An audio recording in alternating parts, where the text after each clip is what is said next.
هتحصل عندك. هيحصل ايه؟ الخلايا دي هيحصل فيها ايه؟ ايه التشينج اللي هيحصل فيه؟ التشينج ده ممكن يبقى في السايز. بمعنى دلوقتي سعادتك تروح تلعب جيم صح؟ فايه اللي هيحصل في العضله؟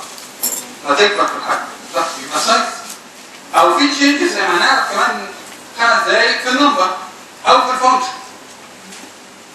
يعني معنى كده ان ده انت بتغير الوظيفه او النمبر او السايز، ولكن ده تغيير مؤقت. وريفيرسبل ولا ريفيرسبل؟ ريفيرسبل. يبقى ده ريفيرسبل تشينج هيحصل في السيلز. هيحصل ايه؟ يا اما في السايز يا اما في النمبر يا اما في الفانكشن. طب ليه؟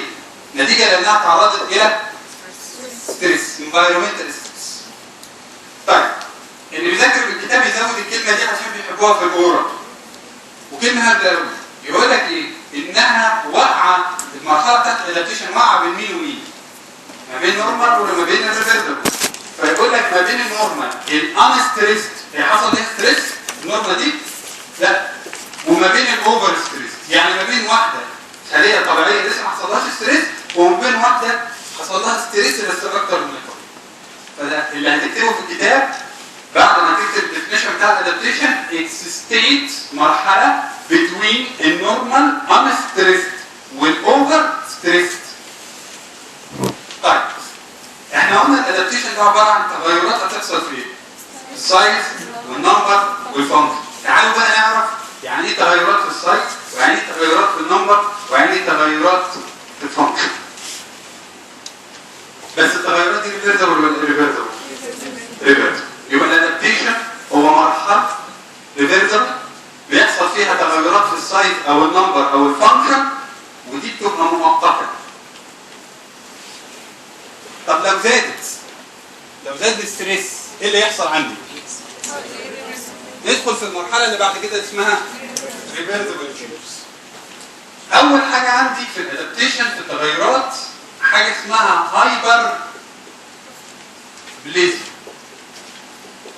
وتعالى بقى نفهم ترجمتها ايه. كلمه بليزيا يعني تصنيع، وهايبر يعني زياده. يعني ايه؟ هو اي اورجان او اي تيشو الفانكشنال يونت بتاعته عباره عن ايه؟ السيل. طب لو جيت قلت لك انا هعرض الخليه دي لستريس، بس نوع الاستريس ده ايه؟ مايلد شورت ديوريشن. هيحصل ايه في الخليه دي؟ الاستريس اللي عندي هيخلي الخليه دي يحصل لها زياده في النمبر، وهو ده زياده التصنيع. طب سؤال، في الحاله دي الاورجان يحصل له ايه؟ زياده في السايز. يبقى لو عايز تعرف الهايبربليزيا هو increase the size of the organ due to increase. اوعى تغلط لان دي جمله الام سي كيو صح غلط اللي بيجيبها لك. يقول لك الهايبربليزيا is increase the size of organ due to increase the size of cell. لا دي حاجه ثانيه. increase the size of organ due to increase the number. ودايما شغل دماغك. لو انت فاهم يعني ايه هايبربليزيا يبقى في تصنيع، يبقى في تكوين، يبقى في عدد صح؟ يبقى معنى كده هايبربليزيا هو increase the number of cell فيعمل increase the size of organ. طيب سؤال، اي تيشو عندك يحصل فيه هايبربليزيا ولا لا؟ بشرط. هو يعني ايه هايبربليزيا؟ يعني الخلايا عندها القدره انها يحصل لها ريبليكيشن او ديفيجن. طب هو انا كل التيشو عندي ينفع يحصل فيه ديفيجن؟ مين اللي ما ينفعش يحصل فيه ديفيجن؟ النيرفس سيستم والهارت كاردياك ماسل والسموث ماسل. يبقى معنى كده الجمله الثانيه في الام سي كيو مين الاورجنز اللي ما ينفعش يحصل فيها هايبربليزيا؟ السي ان اس والهارت. سؤال، في الفسيولوجي كنت دايما تسمع مصطلح اسمه ليفت فنتريكولار هايبرتروفي. عمرك سمعت كلمه هايبربليزيا؟ ده يبقى مجنون لو كتبت. مفيش حاجه اسمها اصلا فنتريكولار هايبربليزيا. ليه؟ لان الخلايا بتاعت الهارت او سي ان اس ما عندهاش القدره على الديفيجن. يبقى معنى كده ان الهايبربليزيا بيحصل بس في الخلايا الكيبل اوف ديفيجن. يبقى مين اللي ما ينفعش يحصل فيه؟ السي ان اس والهارت. طيب القاعده الثانيه ودي احفظها كويس قوي. الاستريس بتاعك ده ممكن يكون فيسيولوجيكال وممكن يكون باثولوجيكال. ادي لك اكزامبل مالناش دعوه بالهايبربليزيا دلوقتي.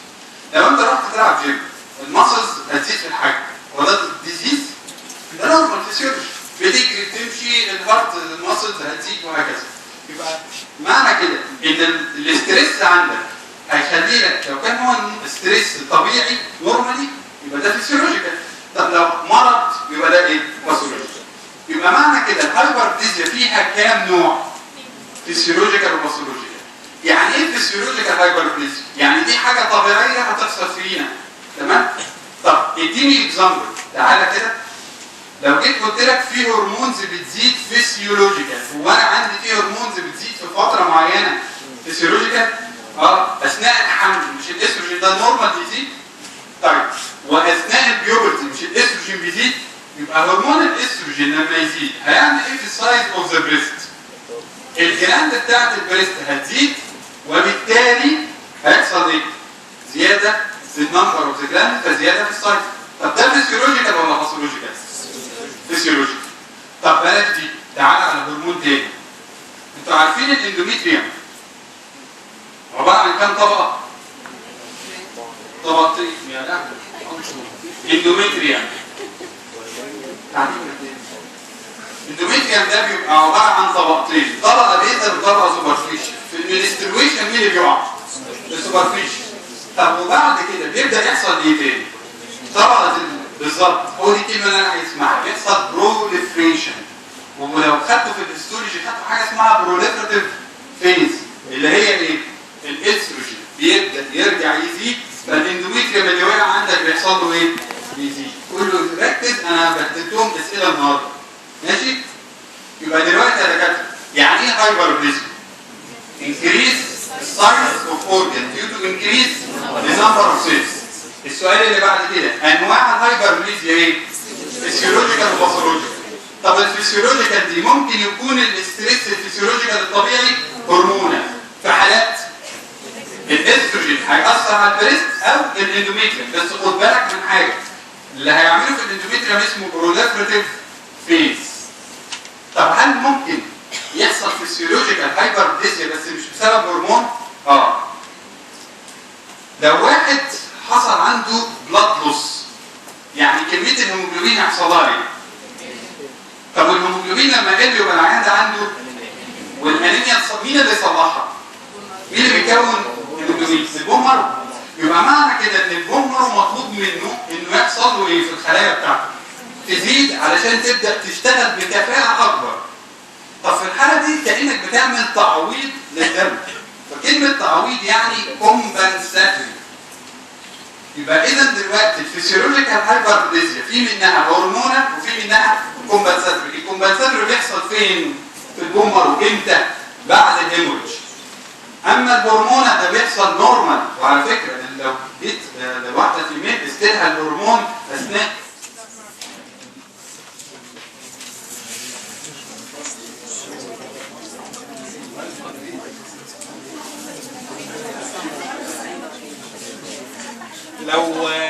لو انا جيت دلوقتي وعلى الهرمونز بتاعه البريست او الاندوميتريوم اثناء العمليه دي ورحت قايس الفيميل الهرمون الاقيه نورمال، تمام؟ يعني ده مش باثولوجي، ده طبيعي، الليفل بتاع الهرمون نورمال. التغيرات دي بيسموها فيسيولوجيكال تشينج، واعتقد انتوا درستوا في الفسيولوجي ان الاندوميتريال سايكل دي نورمال، صح؟ يبقى معنى كده ان انا عندي حاجه اسمها هايبربليزيا. استاذ سمير، هو احنا هنشرح ازاي كده؟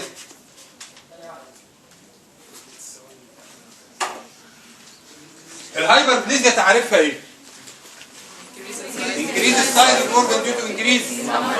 طيب النمبر اوف سيل لما يزيد عندي يبقى معنى كده ان انا هيحصل زياده في السايز اوف اورجن. الزياده دي ممكن تكون فيسيولوجيكال او باثولوجيكال. الفيسيولوجيكال عندي يا ايه؟ يا هرمونال يا كومبنساتوري. الهرمونز عندي اللي تزيد نورمالي الاستروجين فيكبر البريست سايز، او الاستروجين برضه بس يكبر الاندوميتريوم. خد بالك بقى اوعى تغلط، اسمه بروليفريتيف فيز، لان في حاجه ثانيه هنتكلم عنها اسمها اندوميتريال هايبربليزيا، ده مرض. طيب يبقى البروليفريتيف فيز ده نورمال فيسيولوجيكال بيحصل، طبقه الاندوميتريوم بترجع للنورمال سيكنس بتاعها.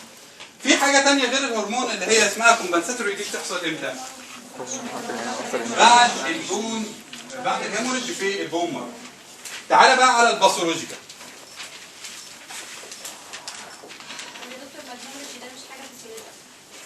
لا الرياكشن حاجه فيسيولوجيكال لسبب تاني. اسالك سؤال، هو المنسترويشن ده فيسيولوجيكال ولا فيسيولوجيكال؟ وهيموريدج ولا مش هيموريدج؟ الرياكشن ده فيسيولوجيكال طبيعي جدا بيحصل. تعالوا بقى نتكلم عن الباثولوجيكال هايبربليزيا. احنا قلنا الفيسيولوجيكال هايبربليزيا كانوا ايه وايه؟ هرمونال وكومبنساتوري. طب الباثولوجيكال نفس الكلام، هرمونال وكومبنساتوري، وده نركنه على جنب دلوقتي، وحاجه اسمها كرونيك اريتيشن، كل حاجه نفهمها دلوقتي. تعالوا نبدا بالهرمون. سؤال، هنا الهرمونز في الفسيولوجيكال كانت نورمال ولا ابنورمال؟ نعم؟ نورمال.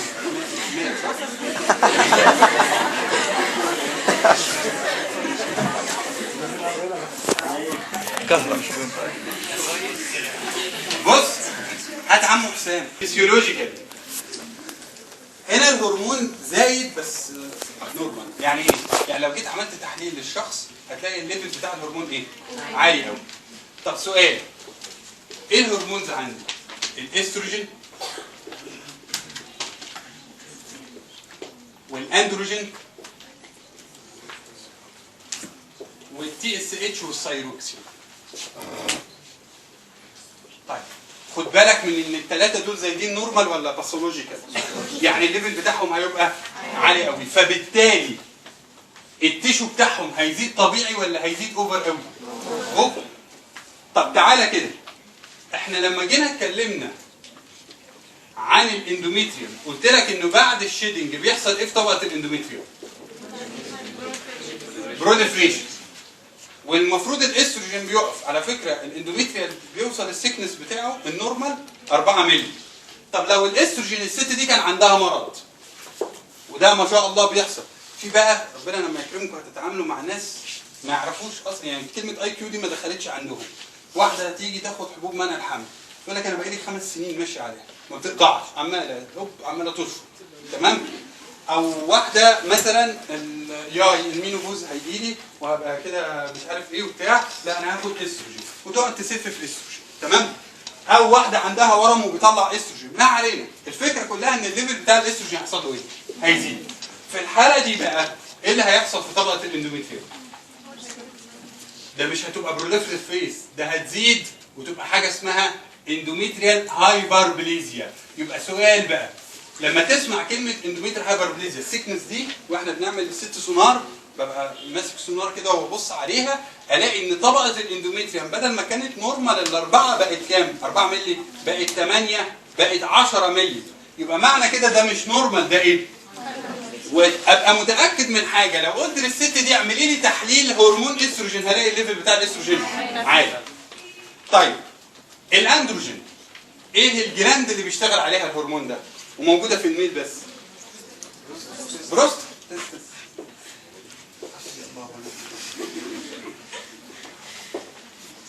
البروستات عباره عن جلاند، تمام؟ اسايناي. البروستات دلوقتي لما هرمون الاندروجين يضرب في السماء بقى هيحصل ايه للحاله دي؟ الراجل ده هيحصل له ايه؟ تضخم في البروستاتا، وده اشهر مرض سعادتك بعد سن ال50 يا حلو. جاي لك تمام؟ عم حسام بيتهيألي داخل على 50.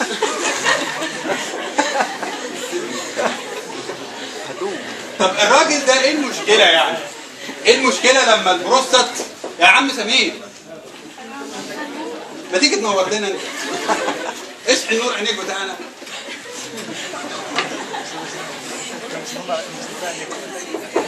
يعني الاندروجين دلوقتي لما يزيد صوت، الاندروجين لما يزيد هيعمل ايه على البروستات؟ تضخم فيه. وتبقى عارف حاجه، ان العيان ده هتقول له اعمل لي تحليل هرمون الاندروجين هيقول لك يعمله ويطلع ليفل. طب تعالج الراجل ده ازاي؟ اللي عنده تضخم في البروستات. سمير يا خرابي يا ابني كده الرجاله هتبقى من غير يا ابني بقول لك 50 سنه هيجي حرام عليك، ما تديله حاجه اسهل الشباب. انت جزار كده الرجاله هتبقى توسع خرابي عليا. 50 سنه ايه؟ ده في ناس يا ابني بتبدا حياتها بعد 50. ومعظم الرجاله بيتجوزوا بعد 50. الرقم ده غلط في ايه؟ بسيط. تعال، هي البلادر اهي صح؟ ودي اليوريثرا ودي البروست. تضخمت البروست هتعمل ايه؟ يجي لك بقى العيان ويديك اللفظ يقول لك حاسس بشعطان اللي هو حرقان يعني. تمام؟ لانك دلوقتي بقى اليوريثرا ضيقه. تخيل دلوقتي وهي ماشيه في نار اليومن لدرجه العيان ده بيحصل له حاجه كده هنبقى نتكلم عنها بعدين اسمها ستانس، بيدخل الحمام ويفضل واقف. اعمل ولا ما اعملش؟ اعمل ولا ما اعملش؟ في الاخر بيحصل له حاجه اسمها دريبلينج، بينقط مع نفسه. تمام؟ الكلام ده كله لسه نبقى نتكلم فيه بعدين. فانت بالنسبه لك البروستاتا، تضخم البروستاتا ده كارثه. ماشي؟ يبقى في الحاله دي العيان ده هتلاقي البروستاتا تضخمت بسبب زياده في هرمون الاندروجين. طب التي اس اتش والثايروكسين الاثنين بيعملوا ايه في الثايرويد جلاند؟ زياده. تمام؟ يبقى الثايرويد جلاند برضه هيحصل فيها هايبرتنشن. يبقى دلوقتي اللي حصل عندنا ده باثولوجي، ده مش نورمال. تمام؟ باثولوجيكال اول حاجه هرمونال. يعني ايه؟ انا اتكلمت في حاجه اسمها فيسيولوجيكال وقلت ان دي هرمون يا اما كومبنساتوري. الهرمون ده نورمال اللي هو البريست اثناء البيوبرتي واثناء اللاكتيشن واثناء البريجنسي نتيجه زياده في هرمون الاستروجين. واللاكتيشن بيزيد فيه الاستروجين البرودكتين. تمام؟ والحاجه الثانيه الكومبنساتوري او الاندوميتريوم بيحصل فيه بروليفريشن. بس خد بالك في فرق ما بين بروليفريتيف اندوميتريوم واندوميتريال هايبربليزيا. بروليفريتيف اندوميتريوم ده النورمال سيكني. وبعد الفسيولوجيكال اتكلمت على الكومبنساتوري اللي هو البوم مارو افتر بيموس. الباثولوجيكال يبقى فيه مرض، يبقى ده مش طبيعي. ايه هو؟ هرمون زادت بطريقه غير طبيعيه اللي هو الاستروجين او الاندروجين او التي اس اتش. سيبك من الكومبنساتوري دلوقتي وخلينا في الكرونيك اريتيشن. كرونيك اريتيشن يعني في حاجه مزمنه، مرض مزمن عند هذا الشخص.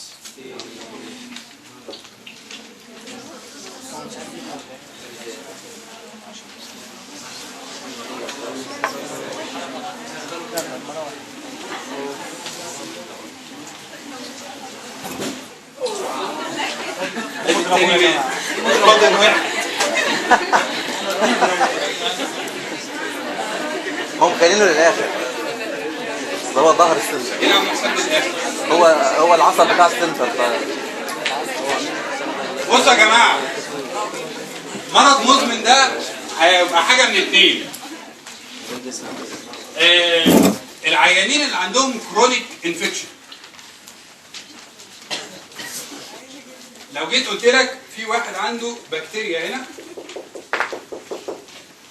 وده جزء هناخده في شابتر انفلاميشن، بالذات في المرضى اللي عندهم التهاب مزمن بيحصل معاه حاجه غريبه قوي.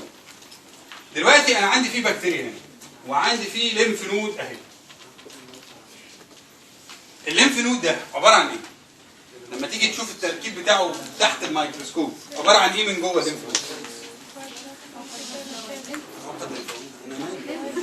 جوه تحت الميكروسكوب وايت بلاد سيلز، ليمفوسايت تي وبي ده الاساس وشويه خلايا كده.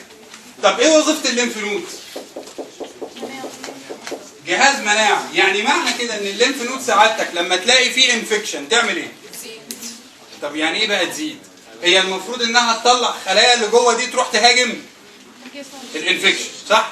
واسيب الليمف نود فاضيه؟ ما ينفعش. يبقى انا مطلوب مني ايه؟ ان كل خليه تنقسم لاثنين وثلاثه، اسيب ريزيرف هنا واروح اودي الباقي هنا. يعني معنى كده ان سعادتك مطلوب منك ايه من الليمف نود دي؟ ان الخلايا اللي جوه دي تبدا يحصل لها ايه؟ هايبربليزيا، صح؟ يبقى امتى الليمف نود يحصل فيها هايبربليزيا؟ في حالات الانفكشن من الكرونيك. ده بقى ربنا لما يكرمكم تشتغلوا دكاتره كده تمام وتتخرجوا ويجي لك عيان يقول لك انا عندي حيل هنا. حيل باللغه المصريه الدارجه هو الليمف نود. يعني ايه؟ اشهر مكان دايما الليمف نود بيحصل فيها انلارجمنت فيه هو الانجوينا، لان الليمف نود بتاعت اللور ليمب كلها بتصب فين؟ في الانجوينا. انفكشن، دخل في صباعه مسمار، خشبه، حصل له التهاب، حصل له اي حاجه، كلها في الاخر هتصب فين؟ في الانجوينا ليمف نود. يبقى معنى انك تلاقي ليمف نود انلارجمنت من ضمن الحاجات اللي لازم تشك فيها ان الراجل ده عنده كرونيك انفكشن. طيب الحاجه الثانيه، واحد جربان كل شويه عمال يهرش يهرش يهرش. سعادتك لما بتهرش السكين، يا رب تبلع، السكين بيحصل فيه ايه؟ كده كده كده ماشي. طب وانا اعمل ايه؟ كده حلو يعني ايه؟ نعم. اه كل واحد هو طالع ياخد جنيه. بس شاطرين بس الفلوس والفلوس. طبعا شاطرين اهو. يا رب النور يقطع طول.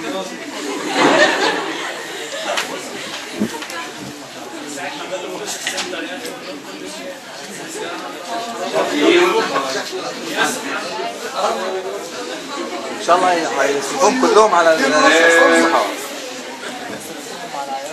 دلوقتي يا دكاتره واحد عنده كرونيك اريتيشن، لو سمحت الصف اللي ورا ركزوا معايا معلش. واحد عنده كرونيك اريتيشن، يعني ايه كرونيك اريتيشن؟ عمال عنده هرش مستمر. لما ساعتك بتهرش ايه اللي بيحصل؟ طبقه السوبرفيشال ابيديرمس دي بيحصل لها ايه؟ بتقع وبيحصل ريبليسمنت تاني دي. طيب واحد بقى جربان شغال طول اليوم هرش، يبقى ايه اللي هيحصل؟ كل شويه بيحصل ريجنريشن، هيجيب طبقه جديده طبقه جديده، الجسم بيزهق منه، تمام؟ يقول له ايه؟ خد بقى بزياده. ففي الحاله دي الريجنريشن بتاع السكين هتبقى طبقه السكين اتخن من الطبيعي. على فكره كتير قوي بنشوفها في الناس اللي عندهم كرونيك اتشنج في اماكن كده بيبقى العيان عمال يهرش فيها بتلاقيها سك. طب ليه سك؟ ده رياكتيف، تمام؟ نتيجه من كتر الهرش بدا يحصل فيه هايبربليزيا في الابيديرمس. طبقه الابيديرمس دي حصل فيها هايبربليزيا. يبقى تاني يا دكاتره الهايبربليزيا انواعها ايه؟ فيسيولوجيكال وباثولوجيكال. طب الفيسيولوجيكال هايبربليزيا ايه هي؟ يا هرمونال يا كومبنساتوري. طب الهرمونال يعني نورمال هرمون صح؟ زي البريست بيحصل نتيجه زياده في هرمون الاستروجين اثناء البريجنسي والبيوبرتي او اللاكتيشن، عادة الهرمون بتاع البرودكت. طب وايه كمان؟ الاندوميتريوم يحصل فيه بروليفريشن للاندوميتريوم صح؟ طيب السؤال اللي بعد كده، ممكن حاجه ثانيه غير الهرمون؟ كومبنساتوري هايبربليزيا دي بتحصل في حالات البوم مارو. ركزوا. بعد كده عندي باثولوجيكال. ايه اسباب الباثولوجيكال؟ برضه هرمونال وكومبنساتوري وزود عليهم كرونيك اريتيشن. طب الكرونيك اريتيشن يا اما ليمف نود في حاله انفكشن يا اما ابيديرمس في حاله كرونيك سكين اريتيشن. طب الهرمونال ايه الهرمونز عندي؟ الاستروجين وايه كمان؟ والاندروجين والتي اس اتش او سايروكسين. طب الاندروجين هيزود انهي جلاند؟ البروست. والاستروجين هيعمل. طب سؤال، ايه الفرق ما بين الاندوميتريال هايبربليزيا والبروليفريتيف فيز اوف الاندوميتريال؟ البروليفريتيف فيسيولوجيكال السيكنس طبيعي وبالتالي ده مش مرض، فده فيسيولوجيكال هايبربليزيا. اما الاندوميتريال هايبربليزيا ده عباره عن باثولوجيكال ليجن. طيب بعد كده عندي في حته هنا اسمها كومبنساتوري. هو للاسف مش هقدر اشرحها لك خالص دلوقتي، بس انا عايزك تفهم حاجه. في مرض ده كارثه مصر اللي هي الهيباتايتس، تمام؟ ايه المشكله بتاعت الهيباتايتس؟ انه بيدمر الليفر. مش مهم، الكارثه كلها الليفر وهو جاي يصلح نفسه بيبقى فيه مشكله. هي دي المشكله كلها. الكلام ده هتفهموه بالتفصيل، جزء بسيط في شابتر الريبير والتفصيل الممل في شابتر الليفر. فطبعا ده هيحتاج مننا نص ساعه او ساعه الا ربع. فانا كل اللي عايزك تعرفه ان الكومبنساتوري باثولوجيكال هايبربليزيا بتحصل فين؟ في الليفر. فين في الليفر؟ اثناء الريجنريشن، اثناء تصليح الليفر في مرض السيروزس اللي هو تليف الكبد هنبقى نعرفه بالتفصيل. دي هتحفظها كما هي. ماشي؟ طيب يبقى انا دلوقتي اتكلمت في حاجه اسمها ايه؟ هايبربليزيا. الهايبربليزيا دي انواعها ايه؟ فيسيولوجيكال او طب الفسيولوجيكال هايبربليزيا ايه وظيفتها؟ او ايه بتحصل ازاي يعني؟ يا هرمونال يا طيب والباثولوجيكال؟ طب الهرمونال اللي هي الباثولوجيكال ايه هما؟ الاستروجين هيعمل لي اندوميتريال هايبربليزيا هيعمل. طب هتلاقي جنب البروستاتيك هايبربليزيا مكتوب كلمه اسمها بناين. حد عارف يعني كلمه بناين؟ حميد. طب يعني ايه حميد؟ مالكش دعوه. تمام؟ هتبقى تفهمها وقتها في البروستات. انهم كانوا زمان فاكرين ان ده ورم. ده ملوش دعوه خالص. تمام؟ طيب وهقول لك ليه ما ينفعش يبقى ورم. ماشي؟ طيب وغير كده بعد الاندروجين الثايروكسين والتي اس اتش يعني فين اكيد بالعقل. طيب بعد كده زي ما كان تاني ها اللي عندنا بعد كده الكومبنساتوري والاريتيشن. عندنا بالنسبه للكومبنساتوري ده في الباثولوجيكال دوت نتيجه تعويض الليفر سيروزس بالنديول في الريجنريشن بتاعها. ريجنريشن نديول حاله الليفر سيروزس. تمام؟ دي مشكله ريجنريشن مالكش دعوه بالتفصيل كده. طب والاريتيشن في حالات عندنا اريتيشن في حالات السكين اريتيشن سيفير سكين اريتيشن هيعمل ايبيديرمال هايبربليزيا. وعندنا كمان الانفكشن هيعمل ليمف نود هايبربليزيا. تمام. نسأل بقى الناس اللي ورا دول مش عايزين حد يفصل مننا. النور فصل. مش عارف. ناس كتير كلها اصل المواعيد هي يعني انا لو عندي مثلا اورجن كده بقى كده نتيجه ايه اللي حصل فيه؟ زياده في السايز صح؟ سوري نمبر. في بقى حاجه اسمها نيوبليزيا. ونيوبليزيا يعني تصنيع ونيو يعني جديد. وده من الاخر التصنيع الجديد ده اللي هو غريب جدا على الجسم اللي هو الورم. فالاورام عباره عن ايه؟ اورجن هيطلع منه ورم. الورم ده خلايا بتزيد في الحجم صح؟ طب ما ده زياده في الحجم وده زياده في الحجم وده نتيجه زياده في النمبر وده نتيجه زياده في النمبر. بص هقول لك حاجه. لو وقفت الاستريس تعالى بقى الوحش الكسر اللي كان بيقول لك نعالج البروستات اننا نشيلها. بص يا ابني الاندروجين لو اديته حاجه كده انتي اندروجين ايه اللي هيحصل؟ هترجع ولا مش هترجع؟ يعني ده ريفيرسبل ولا ريفيرسبل؟ احنا متفقين في اول الادابتيشن انه حلو قوي. طب الناحيه الثانيه واحد سموكر وفضل يدخل لحد ما جاله كانسر اتخض على نفسه قوي قال لك هبطل سجاير. الكانسر قال له انا بطل سجاير براحتك عادي. يبقى ده ريفيرسبل ولا ريفيرسبل؟ ريفيرسبل. يبقى الاثنين دايما في مقارنه كده. ولا ايه المقارنه ما بين الهايبربليزيا والنيوبليزيا؟ الهايبربليزيا اكتبها كده عندك. الهايبربليزيا از ريفيرسبل في جدول كده هتلاقيه كتبه لك. بينما النيوبليزيا از irreversible. طب يعني ايه بقى؟ يعني لو عملت كده تكتب reversible بين قوسين reversible on cessation of stimulus. طب ايه كلمة cessation؟ توقف.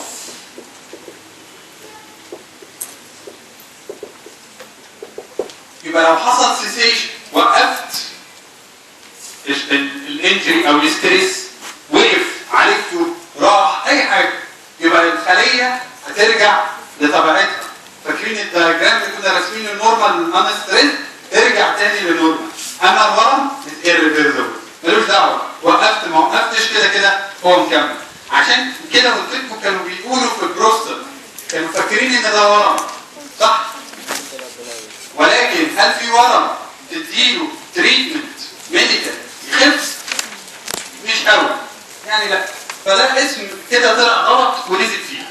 بس هو الصح الصح كل الناس اصلا بتكتب ايه؟ بروستاتيك هايبربليزيا، بس هو زي في اسامي كتير كده بتطلع غلط وبتنزل في الحاجه زي الديودينام والريكتم، الاسامي دي كلها طلعت غلط بعد كده. لا الريكتم مستقيم ولا الديودينام 12 صباع. طيب تعالى بقى نتكلم عن الحاجه الثانيه وده مهم قوي، حاجه اسمها هايبر تروفي. كلمه تروفي يعني ايه؟ يعني صحه. يعني ايه؟ يعني صحه النسيج او التيشو اللي قدامك. وعشان تفهم الكلمتين دول في حاجه مش موجوده لا في الورق ولا في المذكره، اشرحها لك وما تكتبهاش، افهمها بس. انتوا عارفين ان السيل بتاعتنا المفروض ان حجمها ثابت، صح؟ يعني في الطبيعي انت المفروض حجم الخليه عندك ثابت. طب سؤال، الخليه بتحتاج بلاد سبلاي عشان النيوتريشن، علشان يحصل ليها انابوليزم، وبتحرق وتطلع برودكتس وبتعمل حاجه اسمها كاتابوليزم. ليه خليه عندك حجمها ثابت؟ لان الانابوليزم بيساوي كاتابوليزم. مفهومه الكلمه دي؟ طب سؤال،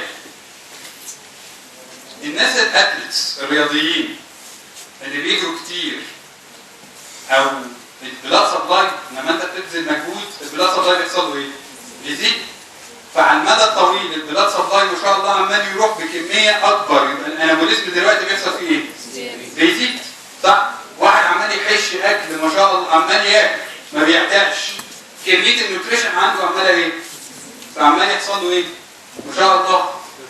طيب يبقى اذا دلوقتي معنى ان النيوتريشن او الانابوليزم يزيد يبقى حجم الخليه، الانابوليزم بقى اكتر من الكاتابوليزم، يبقى حجم الخليه هيحصل فيه ايه؟ هو ده الهايبرتروفي. يبقى لو انت عايز تعرف الهايبرتروفي هو انكريز السايز اوف السيل، صح؟ فالاورجن هيحصل ايه في حجمه؟ انكريز السايز. اما الهايبربليزيا كانت انكريز ايه؟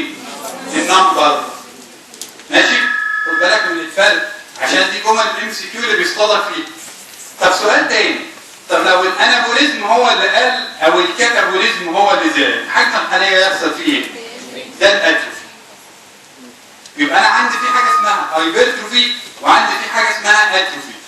الهايبرتروفي ديفينيشن، حد يديني كده ديفينيشن ليه؟ هو نفس ديفينيشن هايبربليزيا مع تغيير كلمه واحده. هتشيل نمبر وتحط سايز.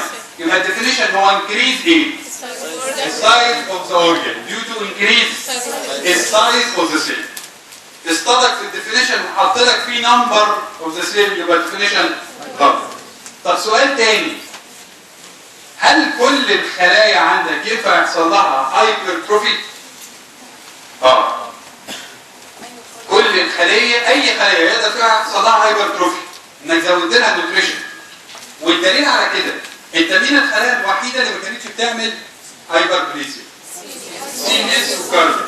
طب الهارت دايما بتسمعوا المصطلح ده في الفسيولوجي، كان اسمه ايه؟ ليفت فنتريكولار هايبرتروفي، صح؟ يبقى معنى كده كل التيشو او اول سيلز ممكن يحصل لها هايبرتروفي، بس ما يحصلش لكل التيشو هايبربليزيا. الجمله دي مره جت في الامتحان، all hyperplastic cell can be hypertrophied. افهم بقى الكلام واحده واحده. يعني كل ما هو ينفع يحصل له هايبربليزيا ينفع يحصل له هايبرتروفي، صح؟ طب كل ما هو هايبرتروفيك ينفع يحصل له هايبربليزيا؟ غلط. ليه؟ لان انا عندي الهارت بيحصل له هايبرتروفي ما ينفعش يحصل له هايبربليزيا. يعني دي جمله ام سي كيو جت في امتحان، وطبعا في ناس بصمجيه تحس ان هو ما شاء الله حافظ الصفحه مكانها فين ورقم الصفحه ورقم الايداع وكل حاجه وما يعرفش يجاوب سؤال. في بنقابلهم. فطبعا تبقى اوبن مايند كده، فتح دماغك، يعني استخدم جزء من عقلك وانك تفهم السؤال. الهايبرتروفي هو زياده في النيوتريشن، فبالتالي اي خليه زودت لها النيوتريشن او الديماند بتاعها زاد، فبالتالي اكتر من الكاتابوليزم هتزيد فين؟ في الحجم. نعم. ده كله تحت عنوان الادابتيشن. صح؟ طبعا. الادابتيشن ده شورت الديوريشن، طب الديوريشن دي مثلا الشورت دي بتبقى قد ايه مثلا؟ يعني تبقى ساعه، ساعتين، يوم، يومين؟ حسب التيشو. كل تيشو الديوريشن بتاعته مختلفه. كل تيشو يعني عندك الكونكتيف تيشو براحتك، المسلز والكلام ده براحتك خالص. تمام؟ طيب الهايبرتروفي عرفنا الديفينيشن. طب ايه الميكانيزم بتاع الهايبرتروفي؟ اهو زياده ايه؟ الانابوليزم والنيوتريشن ونقص الكاتابوليزم. زي اي ادابتيشن الهايبرتروفي بنقسمه لايه وايه؟ فيسيولوجيكال وباثولوجيكال. سؤال، عندي فيسيولوجيكال هايبرتروفي لسه قايلين فورمه الساعه صح؟ البادي بيلدينج. طيب بلاش دي. ايه ده؟ اليوترس. اليوترس ده قد ايه؟ 8 سم. كله على بعضه 8 سم. بيشيل ما شاء الله نونه صغير كده، بقره صغيره 3 كيلو. طب ازاي يشيلها؟ بيحصل هايبرتروفي.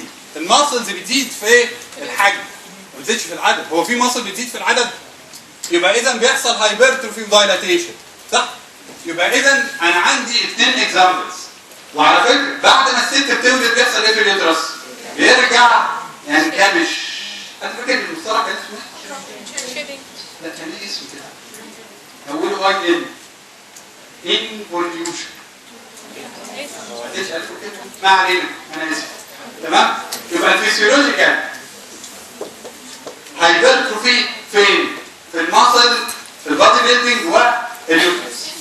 تعالى بقى على الباثولوجيكال وركز معايا قوي هنا.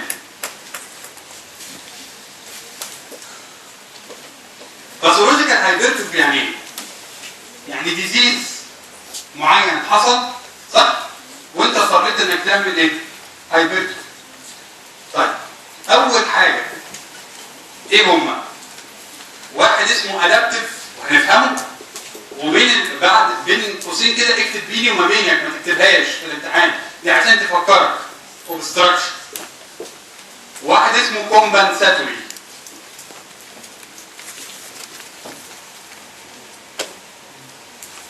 في كومبنساتوري وفي ادابتيف.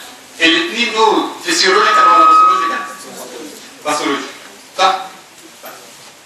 الكومبنساتوري سهله هنخلص منها. خلوا بالكم معانا الدكاتره اللي ورا.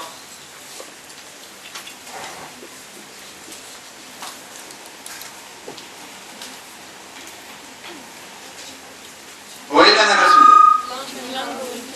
ايه الحاجه المشتركه ما بين الاثنين دول؟ انهم بيرد اورجان. يعني ايه بيرد اورجان؟ يعني الاثنين بيكملوا بعض. طب حصل مرض هنا او مرض هنا واضطريت تعمل استئصال للجزء ده او ده، يبقى الاورجان الثاني يعمل ايه؟ يكبر في الحجم. ليه؟ عشان يعوض الاورجان الثاني صح؟ ومعروف اللنج او الكدني لو عملت استئصال لوان بير الثاني يحصل له هايبرتروفي. يبقى اذا الكومبنساتوري هايبرتروفي ده بيحصل امتى؟ في البيرد اورجان. افضل لو كان في الكدني تعمل استئصال الكدني اسمها نفريكتومي. يبقى لو عملت استئصال بالاورجان الثاني لازم يحصل له كومبنساتوري هايبرتروفي صح؟ طب ليه كومبنساتوري هايبرتروفي؟ عشان يعوض التكنيك. تعالى بقى للادابتيف. الادابتيف ده انت سمعت عن حاجه اسمها ليفت فنتريكولار هايبرتروفي. ليفت فنتريكولار هايبرتروفي طبعا دفعه اولى بياخدوا حاجه في الفسيولوجي اسمها ستارلينج لو. طبعا الجروب اللطيف اللي قبلكم ضايع، بسالهم في الستارلينج لو قالوا لي مش عارفين ولا انتوا عارفين. ايه الستارلينج لو ده؟ هو في ناس كانت عارفاه بكلمه ويز ليميت بس ما يعرفش بقيه القانون. تمام؟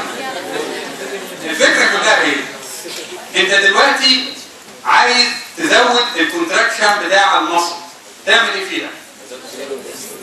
تزود السايز صح؟ طب سؤال، الليفت فنتريكل سمعت انت مصطلح ليفت فنتريكولار هايبرتروفي بيحصل امتى؟ لو عندك الريزيستنس هنا عاليه، صح؟ يعني ايه؟ دلوقتي الدم الضغط هنا كان 120 فبيزق الدم، صح؟ لو عندك حاجه قافله لك الطريق ده فالبريشر هنا هيبقى ايه؟ يبقى مطلوب من الفنتركل انه يعمل ايه؟ يزود البريشر، وعشان تزود البريشر يبقى محتاج تزود كونتراكشن، وعشان تزود الكونتراكشن محتاج تزود السايز. كده انتوا فهمتوا الادابتيف. اي اوبستراكشن اللي قبل الاوبستراكشن لازم يحصل فيه ايه؟ زياده في السايز للماسلز عشان تتغلب على الريزيستنس ده.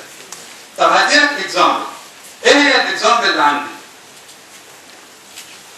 ده واحد منهم اللي هو الليفت فنتريكولار ايه؟ هايبرتروفي. بيحصل امتى ليفت فنتريكولار هايبرتروفي؟ لو في اورتيك ستينوزس او هايبرتنشن في ريزيستنس. طب تعالى كده، بما انك كنت في حد كان لسه سائلني البروستات لما بتتضخم اهي هتعمل ايه على اليوريثرا؟ هتضغط على اليوريثرا، هتقفل لك اليوريثرا، صح؟ طب لما تقفل اليوريثرا دلوقتي العيان ده يجي يعمل بيكتوريشن، اليورين يلاقي السكه ايه؟ مقفول ضيقه، يبقى مطلوب منه انه يعمل ايه في البريشر؟ يزود البريشر، وعشان يزود البريشر يعمل ايه في الماسلز اللي هنا؟ يزودها. طب بلاش دي، الاستومك بتفضي الاكل بينزل في اخر حته في الاستومك، الحته دي اسمها بايلورس. طب لو عيان زي ما هنعرف في السبيشال عنده مولود او هيجيله بعد كده البايلورس اتقفل، زي حالات كانسر بايلورس اشهر منطقه في الاستومك بيحصل فيها كانسر هي دي، يبقى الحته دي اتقفلت، صح؟ يبقى مطلوب منه انه يعمل ايه هنا في الماسلز؟ يزودها علشان يزود الكونتراكشن باور. فده بيسموه ادابتيف او اوبستراكتيف. يبقى يا دكتوره ايه هو انواع الباثولوجيكال هايبرتروفي؟ انت نعم ادابتيف او كومبنساتوري. الادابتيف ده عباره عن ايه؟ خلاصته كده ايه؟ في اوبستراكشن. اديني بقى اكزامبل للاوبستراكشن. اقفل وركز معايا. الاوبستراكشن في اللي هو في البروستات. في البروستات هيعمل هايبرتروفي في انهي عضلات؟ في تعرف تفكر؟ البروستات اهي قفلت اليوريثرا، يبقى التضخم هيبقى اكيد فين؟ في ايه؟ في اليورين؟ في المصل بتاعه البلادر، تمام؟ طيب وايه كمان؟ والليفت فنتريكل فين؟ في الاورتيك ستينوزس والهايبرتنشن. طب اما الكومبنساتوري ده عباره عن ايه؟ غير اورجن. طيب في بعد كده هتلاقي جدول مقارنه، علشان في بعض او مش بعض، هو اغلب المقارنات اللي بتيجي في الامتحان ما بتبقاش مكتوبه جدول صريح في الكتاب، ماشي؟ طيب السؤال بقى هو هيعمل لك مقارنه ما بين الهايبرتروفي والهايبربليزيا. فانا بقى دلوقتي عايز اسال الناس ايه الفرق ما بين الهايبرتروفي والهايبربليزيا؟ الايتمز بتاعتك ايه؟ ديفينيشن والايتيولوجي، بس ده في الهايبرتروفي بس، والتايبس الفسيولوجيكال والباثولوجيكال. عايز اعرف تعريف الهايبربليزيا، ديفينيشن الهايبربليزيا. طيب وبيحصل فين؟ بيحصل فين؟ مين الخلايا اللي ينفع بس انها تعمل؟ يبقى اسمها capable of division. يبقى التعريف ايه هو؟ reversible